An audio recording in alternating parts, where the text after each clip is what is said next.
So first of all, we will discuss some of the concepts, and after that, I will let everyone know that how to do meditation in very short, brief, and then we will start doing meditation. Um, if you consider the spiritual development or spiritual path, we generally rule the spiritual part in such a way that how you see the world, same way you try to implement all those concepts in the spiritual path as well.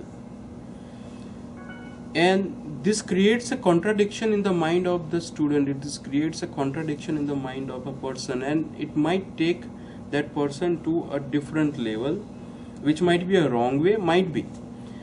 So I just want to clarify those things, and it should be very clear to each and everyone that if you are doing or if you are performing any spiritual practices, then in that case this should be clear. Let's say in spiritual practices, if you are saying you are moving towards yourself, you are not relying on anything other than yours. You are not saying that okay, I have to believe in someone, what other thinks about me. There are few friends or there are few persons, I ask them that okay, you look spiritual, his dressings and everything is spiritual, so I ask him that why you wear this type of clothes? Is there any specific reason behind wearing this type of spiritual clothes so that people can identify you? It is for yourself or it is for the people? The first thing we have to understand even on the spiritual path is that is it for yourself or is it for the people? So he replied me, he told me that it is for the people, so that they can believe, they can say that okay, I am a spiritual person, they can identify me as a spiritual person. So that means you are relying on other people, you are relying on the external environment so that they think that you are a spiritual person, but in reality, if you ask yourself, you are not. And this happens with many of us, this happens with many of the people who are performing any type of spiritual practices. So we have to make sure, we have to be clear with the thing that if you are performing any spiritual practices, in that case you don't have to worry about anyone, you don't have to worry about what people will say about me, what people will think about me, like it's positive, it's negative, they might say good thing, they might say bad things. Opposite to that, there is another way, which is a materialistic way, where you are doing all the spiritual practices, but that is for the materialistic things. You are just focusing on all those areas. You are relying on someone will say something to you, and that will give your ego, your self-esteem a higher level, and that's why you are saying that okay, people should know that what I am doing, people should know what I want to do. And generally this is the same concept we try to refer in our whole life from birth to this time. If you see that what we learn, we only learn those things which says that okay, do something, use a perfume, use a clothes, use something which you feel is good, no, which people feel it's good. If people are thinking that okay, you are not wearing good dress, that means you are not wearing good dress, so you change the dress, you change the style, you change the method, whatever it is. So our total reliability is on a external environment, and that's okay for material life, for physical level, for world, it is okay, don't worry about it. You should do that. You have to follow those certain rules which all other people are following and they had created. Let's say if you are going in the office and you are wearing a casual wear, so it's not good. You have to wear a proper office dress, so that's okay, because these are the rules, that is what we had created. But when you are talking about the spiritual world, spiritual path, in that case the problem will be you are pretending to be spiritual, but your focus is on external environment. Your focus is on outer side. You are thinking that what people will think about me, and that's why I am imitating. I am just copying from someone. I had seen many people who are following certain masters, and when they are following certain masters, they wear the same type of cloth. They grow the beard, right? Beard, right? They grow the beard, and they use the same type of spectacles and everything like that, and they feel that I am like him.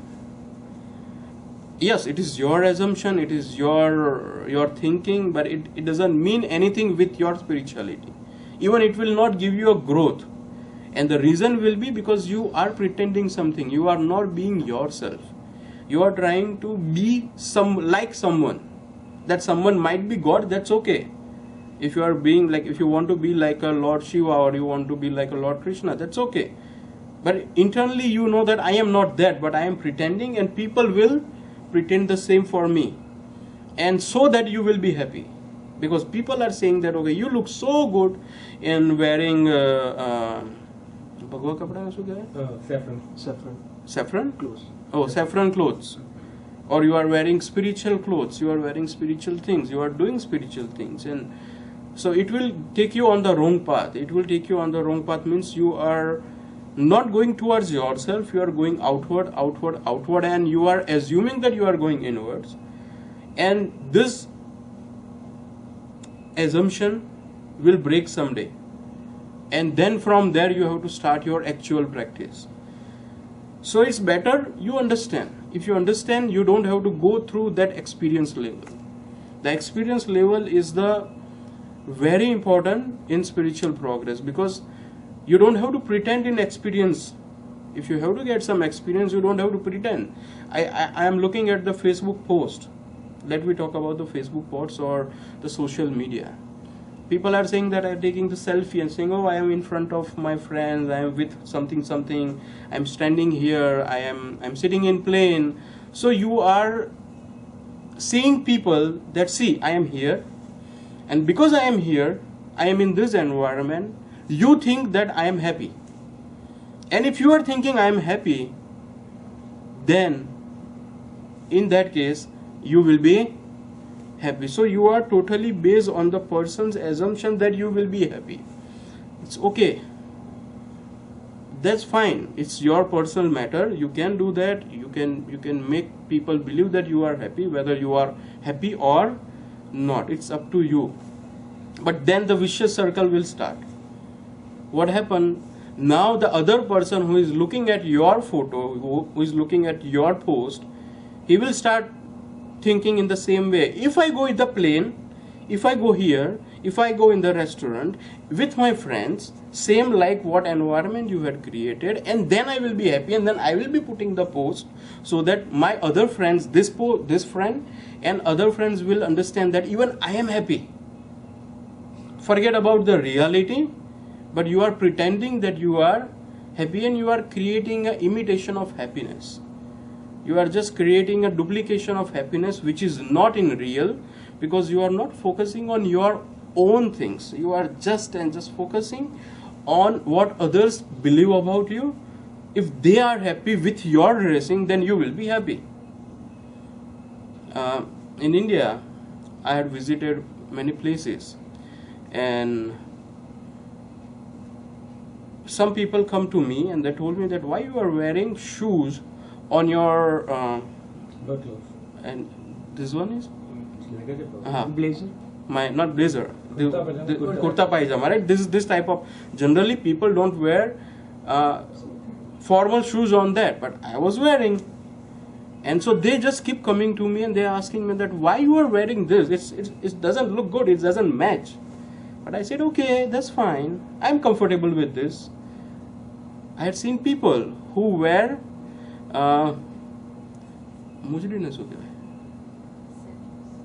Indian sandals, specific structured Indian sandals, and when they wear it, they just walk around, and when they walk, they have too much pain in a leg, because it is first time, they might not comfortable with that, the structure is not good, whatever it is, but they just keep saying, looking good, huh? So they are focusing on others' belief that if I am wearing, even after this much pain, I am wearing this type of matching clothes, and people are saying that I am looking good and I am happy, so that's good. So that is the reason of my happiness. And you are totally believing on all those areas where you are focusing on others. Okay, forget about the materialistic one. It is a natural thing. People do this, and that's okay. But the problem is now when you talk about the spirituality, again they follow the same pattern over here. They follow the same thing over here. Even the person who is doing, he might be doing a right one, he might be doing a wrong one, he might be doing something which is not good or which might be good, but still you follow the same pattern over here and assuming that if he is doing, so I should be do, and if I should do, I will be happy. I'm just giving a simple concept. Like if you really want to be happy, let's say you are in a stress, you are in depression, you are not feeling good. There are many situations that comes in the life where you are not feeling good, and that is a part of everyone's life. Don't pretend anything. Forget about if you have to pretend something. Don't pretend for others. Find the tools so that you can be happy by yourself. The simple thing what you can do you have a pen? Pen. Oh, let me check. Okay, I have. Krishna.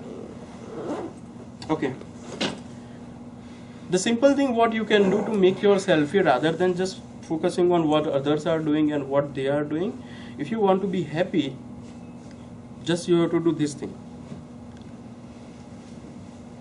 10 minutes. This sounds like your mind thinks that okay, you are laughing. You are laughing.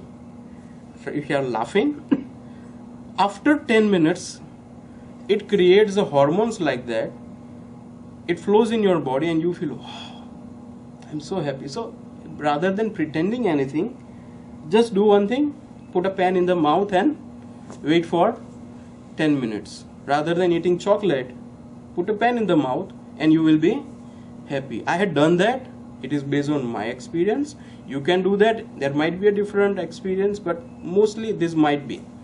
So simple thing is, when you talk about the spirituality means you are not pretending anything, you are not focusing anything, you are not focusing someone that if they are doing, I will be happy. You are focusing on yourself, you are not showing anything to anyone, you are just doing your thing. Even you are doing wrong thing,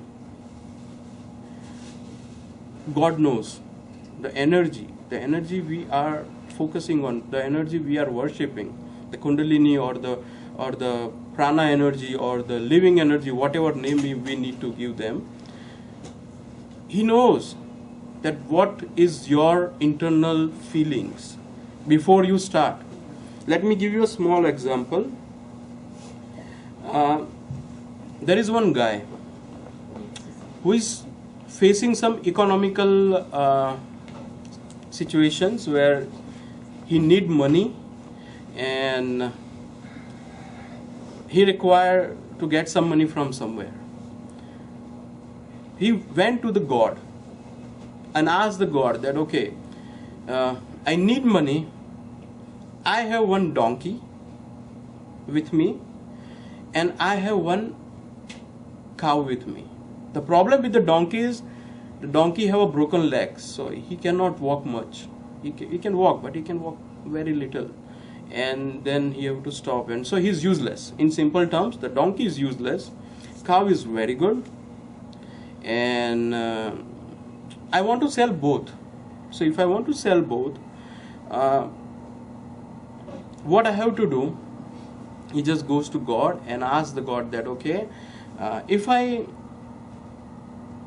do something and if all the things are that sells these two items, then I will be getting money and I will give you a money of, he knows that what is the actual value of donkey and actual value of cow.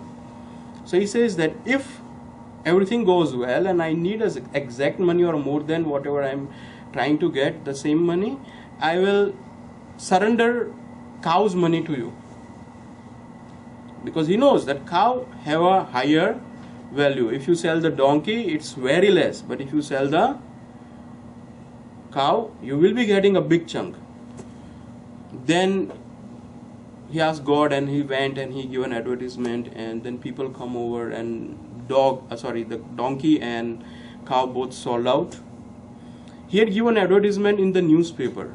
After praying to the God, he went home, and he's saying that, okay, I promised God that if everything sold out and if cow sold out, I will pay 25% of the portion of the money to the God, so that they can use it for a spiritual purposes, temple preparation or temple growth or something. So he had given advertisement in the newspaper where he's saying that donkey is available with $10,000 and cow is free.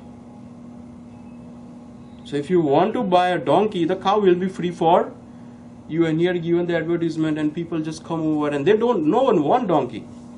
Everyone is just looking at the cow, and they are saying cow is good and donkey is okay. We are just taking him with us, but we don't require. Still, that's fine.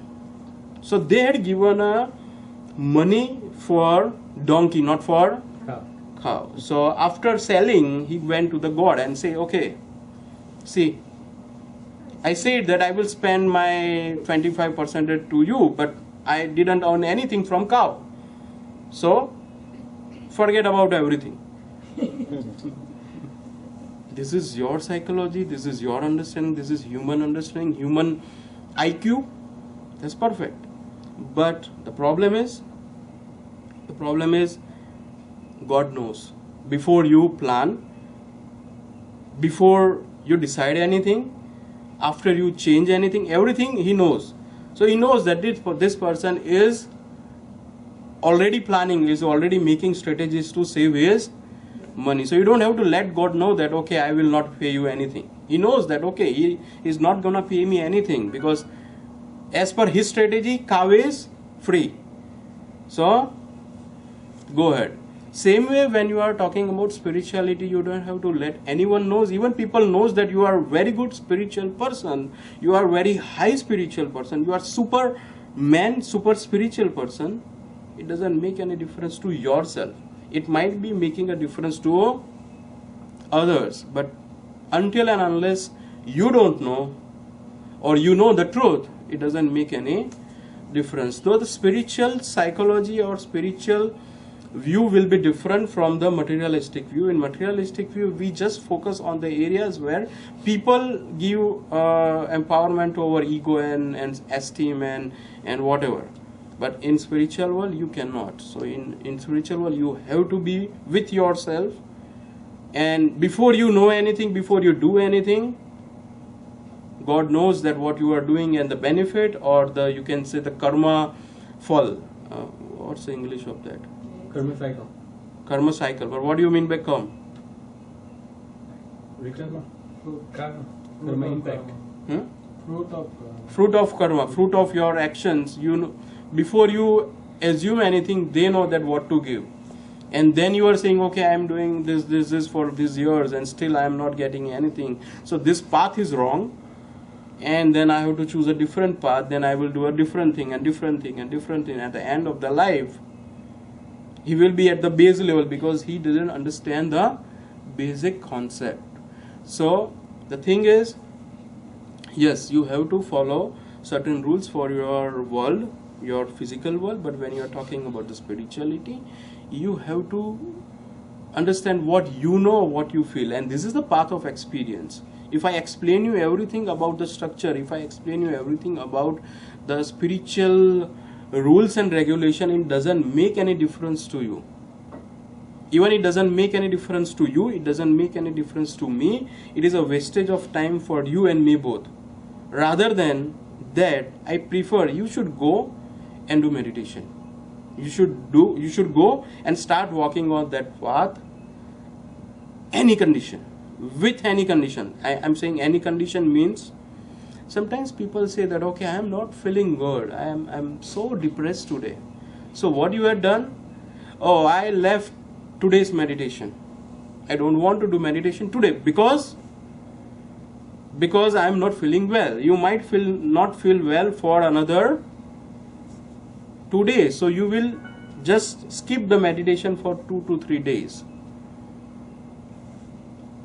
This is what the calculation is.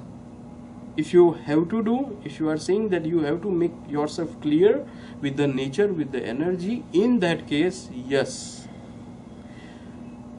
you have to do it anyway with up and down conditions of the mind. Up condition means you are so happy, you got something, some contract, some job or something, and that's why you are so happy and that's why you want to do meditation. But you lost the job and now you don't want to do the meditation because that reason. So that's fine. You are breaking, when you are in the up situation, you are so happy and you are doing everything, but in break situation you are not doing anything. So that's perfect. I remember one example of one old lady in India when I was there, and I was there in one temple, just waiting outside of the temple for a rain to stop because so heavy rain. So I was waiting there, and at that time one old lady, somewhere around 70-75 years, she came in, and she was coming by walk, and so she is like Wet. she's wet, and she just go and pray the God. So I asked her that, okay, if this is the situation, why you came here? If you fall down, if something happen, if you fall ill, what happened? Why you came here? Then she said me that, okay, in normal situation when everything is so favorable, I can come every day, but that doesn't make any difference. But if I am coming in this type of situation where everything is unfavorable and still I am coming and praying to the God, then you can't pretend it. You can't pretend these situations. Generally, if you are pretending the situation, in that case, okay, leave it. Everyone is not coming, so I don't have to come. But she came with considering all those situations, and she went there and she prayed the God same way what she was doing before. And this one day is very important for a nature as well, for identifying his or her dedication to whatever she or she is doing. Anyway, so these are the basic concept that we had talked about. Now we will discuss about the basics of meditation, how we have to do meditation, very small explanation for specific people who just came in, and then we will start doing meditation.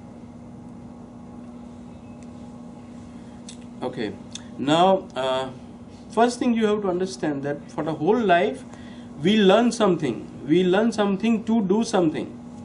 We learn that we have to do something. We can't sit idle for a second or for a minute. Meditation is exactly opposite to that. Meditation is exactly opposite to what you had done before. That means here in meditation you have to keep calm. Your body, your mind should be calm, and if this situation occurs, your body and mind is calm, then in that case automatically your inner energy will start rising. If it is not calm, in that case it will require a time to be calm. If you are sitting in meditation for a first time, it might happen, it might not happen, but in that case you have to show your dedication. As per me, if you want to feel the experience of meditation, you at least require 15 days to 30 days for everyday meditation. If you do that, then only your inner energy will start working, and that is our base. We don't have to do meditation just physically, just sitting here and waiting for ending the meditation. No, we need a energy rising, and energy rising is possible only when you are innerly calm and comfortable. So basically there are two rules which you have to understand for basic understanding, and then everything goes on the energy. The first thing is how you have to keep your body, what will be the body posture. So the first thing you have to understand is when you are sitting in for a meditation, try to find out a perfect sitting posture for you. I'm not saying you have to sit down and you have to do meditation like this way only. I am doing my way. If you are doing on your own, you are sitting on the sofa, you are sitting on the chair, and if you are comfortable over there for a longer period of time, that's perfect for me. Don't worry about it.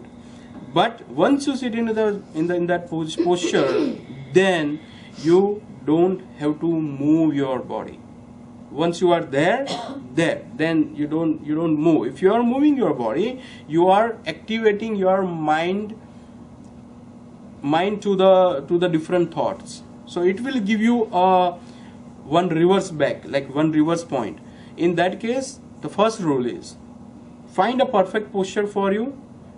Sit in whatever situation you want to, but once you are sitting in meditation and once the meditation starts, you don't have to move your body. That is the first thing. Now the second one, you have to close your eyes. Whatever you think, whatever experience you have, whatever experience you don't have, you understand meditation, you don't understand meditation, that's fine.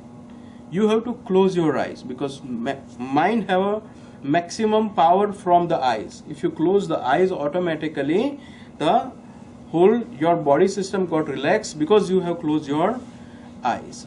So the second thing is you have to close your eyes, and even during the time of meditation, even you feel that I don't have experience of meditation, I am not feeling I am in meditation, forget about your feelings, forget about your mind's ups and downs. You just have to close your eyes. You don't have to worry about what is happening. You just have to follow the system. So first rule, make a comfortable posture, like very relaxed posture. The second one, close your eyes. Third one, once you are sitting in this posture, you don't have to move your body, even a single portion, even a single muscles. Like let's say if I am sitting here and my throat have a normal procedure. If I am talking here right now, you are listening to me right now, still the water is coming out from my throat and it is going inside the stomach. It is a natural process. Even if you don't focus, right now you are not focusing on that portion, still it goes on. So even when you are sitting in meditation, at that time, let's say you are sitting in and the water stuck over here, so you don't have to worry about that, why the water is stuck here. Now, do I have to force it or no? You don't have to. I am talking about this type of non-movements. I am not saying you don't have to lift your hands, you don't have to lift your legs. I am saying you don't have to move any portion of your body. Let the body goes to the nature, and the nature will take care of everything. You don't have to worry about how it will work.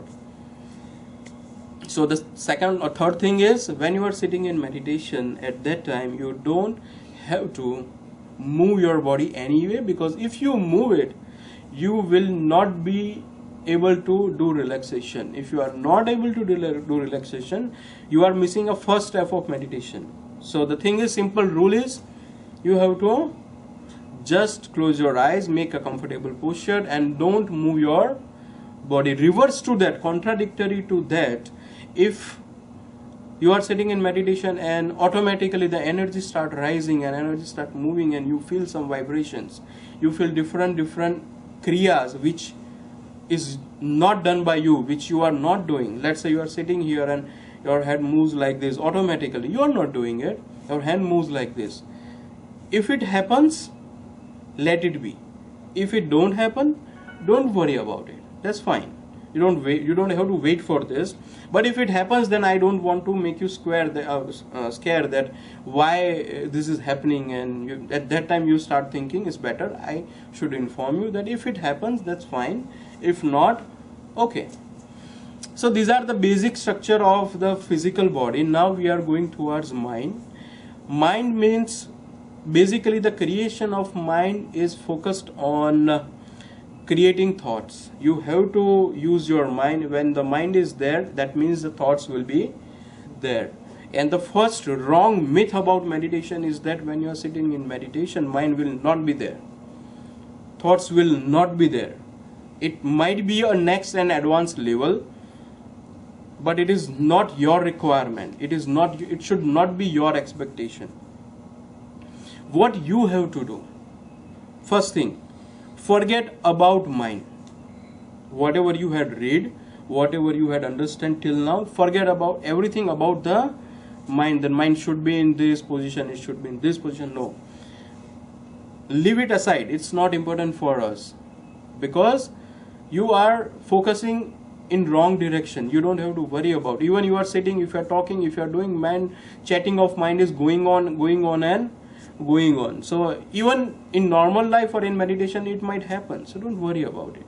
But what happen in meditation, when you are sitting in meditation, there might be the situation where number of thoughts will come out. See, the biggest problem of any person in this world and biggest feeling of hell in this world is you are sitting empty. When you have some work, you will be happy because you are engaged, your mind is engaged, and you are passing your time so easily. But when you are empty, where you don't have any work, you are sitting idle at your home, and you are spending your half an hour, that sounds like 24 hours. So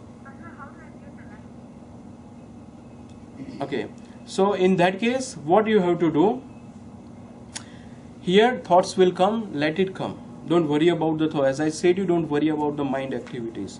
Thought will come and it will go. The normal process is, when the thought is coming, you are focusing on the thoughts, and the one thought will be growing with 2 or 3 other thoughts, and these 3 thoughts will become 10, 10 will become 100, 100 will become 1000, and you are in the circle of thought. This is the normal situation. But in meditation, what you have to do, you just have to observe those thoughts, let it come and let it go. You don't have to worry about it. Let's say you are sitting next to window, people don't know that you are sitting over there. Many cars are coming and going. It doesn't make any difference to you, and it doesn't make any difference to them. But the cycle or structure of the mind is in such a way that it will think that, okay, this car is with this color, and this person is sitting inside that, and this person is not looking good. Oh, perfect. So what do you have to do with this person? You have to marry him, you have to talk with him, you have to go with the dinner with him. No, nothing. You don't have to worry about it, but still the result will come to you, because the result is generated by you. It is called a karma, which is called a bad karma, which you have to, like, this is the impression you are creating. Negative impression, yes. And as per the law of karma, if the impression is negative or positive, you have to take it out. You have to anyway, not today, in future you have to spend your time on that. So simple thing is, in meditation, what you have to do, just look at the thoughts, let it come and let it go. Don't worry about what is it so bad, is it super bad, is it good, it is very bad, it is very good. Don't think about it. Let it come and let it go. This is called a Shakshi Bhav, that is called a be witness, that is called Drashta. There are different names of this, and this is a basic heart of spiritual practices, that you don't have to worry about those thoughts. Just let it be. They come, they go. So even thousands are coming, as per me, it's good, because people are coming out from your home. So after a few days, your home will be empty. As same way, your mind is full of thoughts. It's stuck with the too much traffic, super traffic. When you are sitting in meditation, thoughts are coming out in thousands during the time of meditation. So after a few months, your mind will be empty, and then you feel the blankness of mind, or whatever we can say. But that is the next level which we had discussed, that meditation is the blankness of mind. There should be no mind, or there should be no presence of mind. This will happen, but that will require your practice, everyday practice. So simple thing, in meditation you just have to see the thoughts. Now, to use this system, these are the 2 portions, which is physical portion. Now the third portion is called energy level, and this happens when a person is sitting in, and automatically the energy will rise, depend upon your dedication. Still, to increase the energy, to take you to the higher stages, we are doing certain kriyas, certain pranayams. I am going to show you those kriyas, so that if you have any questions, just let me know. The first kriya that we will be doing is Om, chanting of Om. You have to chant Om, you have to say, you have to breathe long, inhale long, and your stomach should come out, and then you exhale it. So how to do? Let me show you.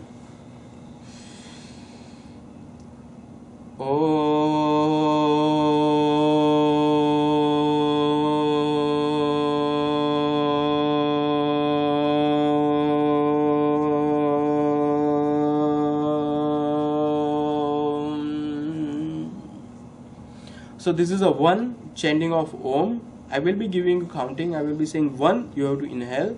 When I say 2, you have to exhale. When you are inhaling, your stomach should come out. When you are exhaling, your stomach should go in. And this is how we will be doing for 10 times. So let me do it for just for a practice one time. Just close your eyes. 1, 2.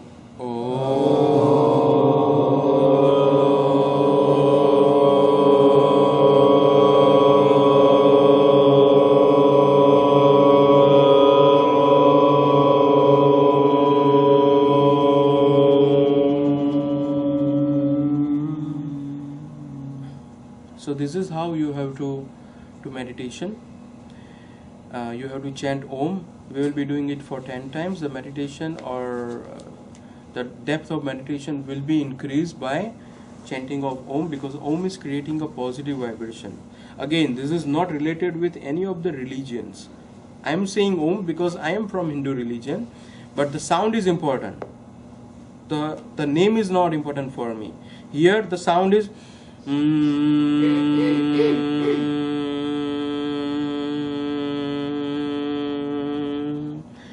I can say it Om, I can say it I can say woo, I can say do, whatever it is.